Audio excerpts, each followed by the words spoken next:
Fascist Sheikh হাসিনাকে জায়গা দিয়ে নিজেদেরকেও ফ্যাসিস্ট প্রমাণ করেছে বলে মন্তব্য করে বিএনপির ভাইস চেয়ারম্যান শামসুজ্জামান দুদু। তিনি বলেছেন, ভারতকে আমরা বন্ধু রাষ্ট্র মনে করি, কিন্তু ভারত কি বাংলাদেশকে বন্ধু রাষ্ট্র মনে করে?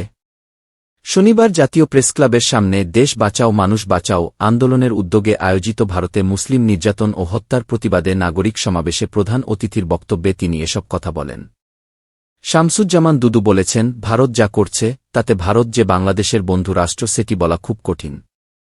বাংলাদেশের লুটেরা, গণহত্যাকারী, বাংলাদেশকে নিশ্চিহ্ন করার মুক্তিযুদ্ধবিরোধী শক্তি শেখ হাসিনাকে জায়গা দিয়েছে। এতে ভারত গণতান্ত্রিক রাষ্ট্র হিসেবে নিজেদেরকে দাবি করতে পারে না।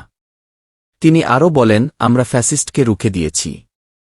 আমাদের দেশে তার, হাসিনা, জায়গা হয়নি। তাকে তাড়িয়ে দিয়েছি।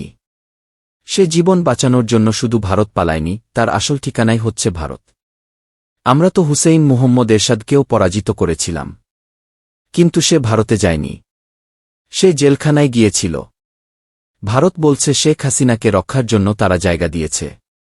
শামসুজ্জামান দুদু বলেছেন, মূলত রক্ষা নয়, শেখ হাসিনার আদর্শ হচ্ছে ভারত এবং তার ঠিকানাও ভারত। সেজন্য সে ভারতে গিয়েছে। তাকে জায়গা দিয়ে ভারত নিজেদেরকে গণতন্ত্রের সপক্ষের শক্তি কখনো দাবি করতে পারে না।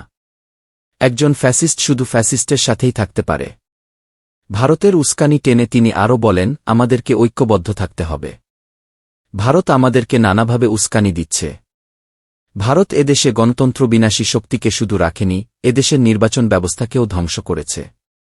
ভারত শেখ হাসিনার মধ্য দিয়ে ৩টা নির্বাচনের মাধ্যমে প্রমাণ করেছিল বাংলাদেশে কোনো নির্বাচনী ব্যবস্থা নেই। শেখ হাসিনা নির্বাচনের নামে জালিয়াতি করেছে। সে নির্বাচনী ব্যবস্থা ধ্বংস এবং গণতন্ত্র ধ্বংসের মধ্য দিয়ে বাংলাদেশকে সকল অর্থে ভারতের কৃতদাসে পরিণত করেছিল। সাবেক এই সংসদ সদস্য বলেন, বাংলাদেশকে ধ্বংস করার জন্য নানাভাবে, নানা ধরনের ষড়যন্ত্র হচ্ছে। সেজন্য আমি বর্তমান সরকারের প্রতি আহ্বান জানাব, যত তাড়াতাড়ি সম্ভব আপনাদের প্রয়োজনীয় সংস্কার সম্পূর্ণ করে এ দেশে একটি রাজনৈতিক সরকার প্রতিষ্ঠার উদ্যোগ নেন, যেটা বিএনপি বারবার আপনাদেরকে বলেছে। সেই উদ্যোগ না নিলে জনগণকে ঐক্যবদ্ধ রাখা কঠিন হবে। আর জনগণ ঐক্যবদ্ধ না থাকলে ভারতের জন্য সুবিধা হবে।